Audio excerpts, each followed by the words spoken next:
అబ్బో ఇక్కడ కేజీ చీరలు కొంటే అర కేజీ చీరలు ఫ్రీ అంట. మంగళ్య షాపింగ్ మాల్ కేజీల్లో సేల్ టన్నుల్లో ఆనందం. హైదరాబాద్ సోమాజిగూడ ప్రెస్ క్లబ్ లో మాజీ మంత్రి బుగ్గన రాజేంద్రనాథ్ మీడియాతో మాట్లాడుతున్నారు. లైవ్ చూద్దాం. ఇప్పుడు అంతెందుకండి, మనం ఒక వ్యవసాయదారుని దగ్గరికి పోదాం. ఈ 2 సంవత్సరాల్లో మీ జీవన విధానంలో ఏమన్నా మార్పు వచ్చిందా? ఒకవేళ మార్పు అంటే వచ్చిందే మంచిదేమన్నా వచ్చిందా? ఒక్కనన్నా కండి. ఈ రాష్ట్రంలో, ఆంధ్రప్రదేశ్ రాష్ట్రంలో ఒక వ్యవసాయదారుని దగ్గర, ఒక రైతు దగ్గర పోయి, అయ్యా నీ పంటకు మంచి ధర ఉందా అంటే లేదు అంటారు. నీకు ఇన్సూరెన్సు ప్రభుత్వం కడుతుందంటే లేదు అంటారు. నీకు మద్దతు ధర అనేది అమలు పరుస్తున్నారంటే లేదు అంటారు. మీకు ఇన్పుట్ సబ్సిడీ ఏమన్నా వచ్చిందంటే లేదు అంటారు. మీ పరిస్థితి ఎట్లుంది అంటే చాలా అధ్వానమైన పరిస్థితిలో ఉన్నాం సార్, మమ్మల్ని ఎవరు కాపాడాలో మాకే అర్థం కావడం లేదు అంటారు అన్నమాట. ఒక మహిళ దగ్గరికి పోయి మీకు ఈ 2 సంవత్సరాల్లో ఏమైనా మార్పు ఉందా అంటే దిగులు ముఖం పెట్టుకొని ఉంటారనమాట. ఎందుకంటే మీ జీవన విధానంలో కానీ, మీ ఆదాయ మార్గాల్లో కానీ ఏమన్నా ఉందంటే లేదు అంటారు. ఇంతకు ముందే వచ్చినారు కదమ్మా, వచ్చి నీకు 15 నీకు 15 నీకు 15 అని ఇంటింటికి తిరిగిపోయారు కదా, 15 ఏమన్నా వచ్చిందంటే లేదు అంటారు. 50 సంవత్సరాలకే పెన్షన్ వస్తుందని చెప్పినారు కదమ్మా అంటే లేదు అంటారు. సిలిండర్లు ఇస్తున్నారమ్మంటే అరా కొర ఒకటి అంటారు. అమ్మఒడి ఇస్తున్నారంటే ఏదో ఇద్దరికి వస్తే ఒకరికి రానట్లు అంటారు. ఇంకా ఏ విధంగా వాళ్ళు మరి పురోగతి ఉన్నట్లు? పోనీ నిత్యావసర వస్తువులు ఏమన్నా తగ్గినాయంటే లేదు పెరిగినాయి అంటున్నారు. ఆదాయం ఏమన్నా మీకు పెరిగిందంటే లేదు తగ్గింది అంటున్నారు. పోనీ ఇంతకుముందు జగన్మోహన్ రెడ్డి గారు ముఖ్యమంత్రిగా ఉన్నప్పుడు మీకు చేయూత ఆసరా వచ్చేటివి కదమ్మా అంటే ఏమి లేవు అంటారు. సో ఏ విధంగా పురోగతి ఉన్నట్లు అని.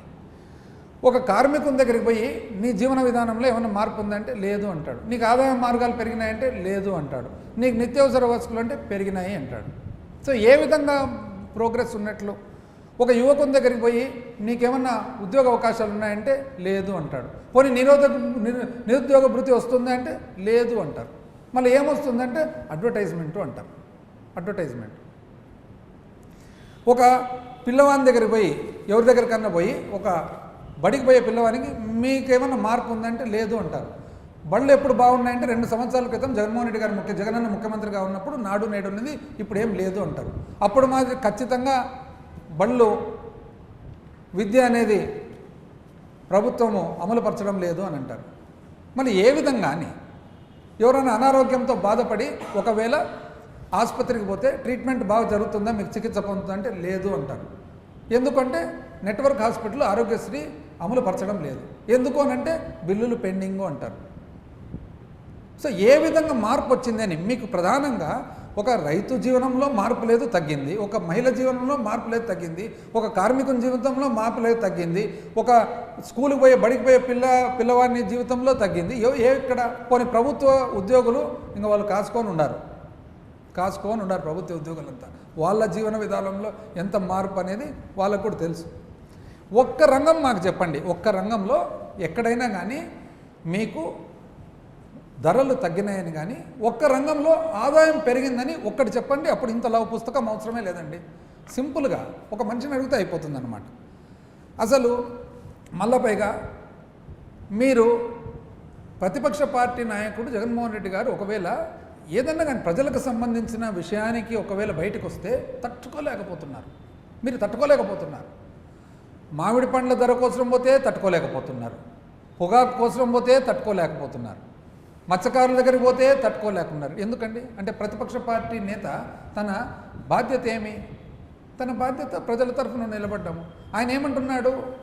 అయ్యా మీరు చెప్పినటివన్నీ, మీరు ఆశ కల్పించినటివన్నీ అమలుపరచకపోగా కనీసము మామూలు విధానము, పైగా మేము అమలుపరిచిన పరిపాలన అమలుపరచండి అంటే అది కూడా మీకు తట్టుకోలేకపోతున్నారు. అది ప్రోగ్రెస్ అంటే. మీకు ఇంత బుక్ అవసరం లేదు. మీరు ఎక్కడన్నా కానీ ప్రభుత్వం మీటింగ్ పెడితే ముఖ్యమంత్రిగా గవర్నమెంట్ యంత్రాంగం అంతా ఎంత కష్టపడి ప్రజలను తోలుతున్నారు మీటింగ్ దగ్గరికి. అర్ధగంట అయితేనే అందరు వెనకాల నుంచి ఎట్లా లేచిపోతున్నారు, అర్ధభాగం కుర్చీలు ఎందుకు ఖాళీ పడుతున్నాయి. అదే జగన్మోహన్ రెడ్డి గారు బయటికి బయలుదేరితే లక్షలాది మంది పిలవకుండానే రోడ్లు ఎక్కి ఎందుకు వస్తున్నారని ఒకసారి గమనిస్తే మీకు అర్థమవుతుంది ప్రోగ్రెస్ ఉందా, ప్రోగ్రెస్ లేదా అని. పైగా మీకు సంబంధించిన మీడియా సంస్థలు అసలు అది తట్టుకోలేక, అంటే వాళ్ళు మీకు మంచి చేస్తున్నారో చెడుపు చేస్తున్నారో. ఇంగ్లీష్లో ఒక సామెత ఉంది, with friends like these who needs enemies అని. ఇటువంటి స్నేహితులు ఉండగా శత్రువులతో పనే ఉంది అసలు అని. ఇంకోటి కూడా చెప్తారు, O God help me from my friends so that I can fight my enemies అని, నా స్నేహితుల్ని రక్షించండి సో దట్ నా శత్రువులతో అట్లుంది మీ మీడియా. జగన్మోహన్ రెడ్డి గారు బయటకు వస్తే, లక్షలాది మంది బయటకు వస్తే దాని మీద ఏదేదో విమర్శలు, తట్టుకోలేని విమర్శలు మీకు సంబంధించిన మీడియా. సో అది మీకు ఏమన్నా మంచా అంటే పబ్లిక్ ఎవరైనా చూస్తే దాన్ని కరెక్ట్ అని అంటారా? పోనీ మీరు ఇంకా కొత్తగా మొదలుపెట్టినారు, ఏమని అంటారంటే దానికి ఇప్పుడు కొత్తగా ఈ మధ్యలో deficit is nothing but a myth అంట. అబ్బా, అసలు ఇది ఎక్కడైనా కానీ ఎవరైనా కానీ దీనికి పెద్ద ఆర్థికవేత్తలు కూడా అవసరం లేదు. అంటే అప్పు అనేది ఒక బూటకం అంట. ముఖ్యమంత్రి గారు చెప్తున్నారు అప్పు అనేది ఒక బూటకము, దాని గురించి అసలు మనం ఎక్కువ విశ్లేషణ ఆలోచన చేయాల్సిన అవసరమే లేదు అని అంటున్నారు. మీరే పేపర్లంతా అప్పు అనేది ఒక బూటకం, మంచిది. ఒకవేళ అప్పు అనేది ఒక బూటకం అయితే ఇది ఆంధ్రప్రదేశ్ రాష్ట్రానికి మాత్రమేనా, లేకుంటే ప్రపంచానికంతా అప్పు ఒక బూటకమా? అంటే ఒక ఇంటికి పోతాము, ఇప్పుడు చంద్రబాబు నాయుడు గారు చెప్పే ప్రకారము ఎవరన్నా కానీ వాళ్ళకి అప్పు ఉందంటే భయం అవసరం లేదు, అదొక బూటకం. అంటే ఇప్పుడు మనకు అప్పు ఉందంటే బూటకం కదా, బూటకం ఏముంది, అదొక మిత్తు. ఇంకేం అప్పు ఉంటే బ్యాంకుకి కట్టే పనిలే, మనిషికి కట్టే పనిలే, బూటకం కదా. పోనీ ఈ సేమ్ ప్రైవేట్ సంస్థలు కూడా మీరు ఇదే వర్తిస్తారా అని మీరు చెప్పేది అప్పు అనేది ఒక బూటకం అయితే, మళ్ళీ 2024 ఎన్నికల ముందర మేము అతి తక్కువ అప్పు చేసినా కూడా అప్పు అప్పు అప్పు, శ్రీలంక, వెనిజులా, కొలంబియా అప్పు అప్పు అని చెప్పి 14 లక్షలు, 15 లక్షలు, 12 లక్షలు, 10 లక్షలు, ఎందుకంటే బూటకమే కదా అది. అంటే మీకు అనుకూలంగా ఉంటే బూటకము, అనుకూలం లేకుంటే బూటకము, అనుకూలంగా ఉంటే మాత్రం మీరు వాడుకుందాం. పోనీ ప్రైవేట్ సంస్థలకు కూడా అప్పు బూటకమేనండి, హెరిటేజ్కి కూడా అప్పు బూటకమేనా? అంటే ఇప్పుడు మీరు ఒకవేళ మీ కంపెనీ ఉంది హెరిటేజ్, మీరు పోయి బ్యాంకు దగ్గర పోయి ఒక ఫైనాన్స్ సంస్థ దగ్గరికి పోయి, ఆర్థిక సంస్థ దగ్గర పోయి అప్పు అనేది బూటకమండి అంటే వదిలిపెట్టి బాగానే ఉంటుందా? ఒప్పుకుంటారు ఎవరన్నా? నాకు తెలిసి ఇట్లాంటి స్టేట్మెంట్లు ఇక్కడ అయి సరిపోతుంది, కానీ వేరే ఎక్కడే కానీ ఏ రాష్ట్రంలో, ఏ దేశంలో, ఈ ప్రపంచంలో ఎక్కడన్నా పోయి అప్పు అనేది ఒక బూటకం అని అన్నారంటే మాత్రము అసలు మనల్ని పర్మనెంట్గా పబ్లిక్ లైఫ్ నుంచి, అదర్ థింగ్స్ నుంచి డిస్క్వాలిఫై చేస్తారు నాకు తెలిసి. పోనీ ఆ అప్పు కూడా ఎందుకు మీరు అట్లా అంటున్నారని చూద్దాం ఒకసారి. త్వరగా చూస్తే ఏమంటే, ఫస్ట్ మీరేమన్నారు, మొదటి నుంచి విపరీతమైన అప్పు అప్పు అప్పు అన్నారు కదా. ఇప్పుడు మీరు ఇచ్చిన డాక్యుమెంట్స్ ప్రకారం, మీరు అసెంబ్లీలో ప్రవేశపెట్టిన లెక్కల ప్రకారము, controller and auditor general CAG ఇచ్చిన లెక్కల ప్రకారం, కంట్రోలర్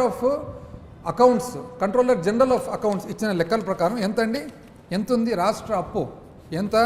2024కు రాష్ట్ర అప్పు ఎంత అంటే, డైరెక్ట్గా రాష్ట్రం చేసిన అప్పు 4,91,000 చిల్లర. నేను రౌండ్ ఆఫ్ చేసి చెప్తాను, 4,92,000 కోట్లు అండి. 4,92,000 కోట్లు. గ్యారెంటీలు ఇచ్చిన అప్పులు వచ్చేసి 1,55,000 కోట్లు, రౌండ్ ఆఫ్ ఫిగర్ 1,55,000 కోట్లు. రెండు కలిపితే 6,47,000 కోట్లు. 6,47,000 కోట్లు. ఒకవేళ కరెంటు డిపార్ట్మెంట్కు సంబంధించిన కూడా కలుపుకుంటే, కరెంటు డిపార్ట్మెంట్ వాస్తవానికి 2014-19లో వాళ్ళు చేసిన అప్పు మేము దిద్దినాం కొద్దిగా, అది కలిపితే కూడా ఎంత వస్తుందంటే 7,22,000 కోట్లు, రౌండ్ ఆఫ్ ఫిగర్ సగటుగా 7,22,000 కోట్లు. అంటే మేము దిగిపోయే నాటికి 7,22,000 కోట్లు అండి. 7,22,000 కోట్లలో మీరు చేసిన అప్పు ఎంత అంటే, మీరు చేసిన అప్పు అనుకోండి, మీకు ఆనవాయితీగా వచ్చినది అనుకోండి ఎంత, 3,90,000 కోట్లు. అంటే మా హయాంలో చేసిన అప్పు 3,31,000 చిలుకు కోట్లు, 3,30,000 కోట్లు, 31,000 కోట్లు. దాన్ని అప్పు 5, 6, 7, 10, 12 ఇష్టాంతరానికి నోటికి ఏది వస్తే అది ఎంత అధ్వానమైనది చూడండి. చివరకు అసలు మీరు అన్నారు కదా ఫిజికల్ డెఫిసిట్ అంటే ఒక బూటకం అని. ఎందుకు అంటున్నారు బూటకం అని అంటే చెప్తా. ఎందుకు మీరు అంటున్నారంటే 2019-20లో మా హయాంలో ఫిజికల్ డెఫిసిట్ మీరు ఏదైతే బూటకం అని అన్నారో, రౌండ్ ఆఫ్ ఫిగర్స్ చెప్తానండి. మరిన్ని అప్డేట్స్ కోసం ఛానల్ ను సబ్స్క్రైబ్ చేయండి. నోటిఫికేషన్స్ కోసం బెల్ ఐకాన్ పై క్లిక్ చేయండి.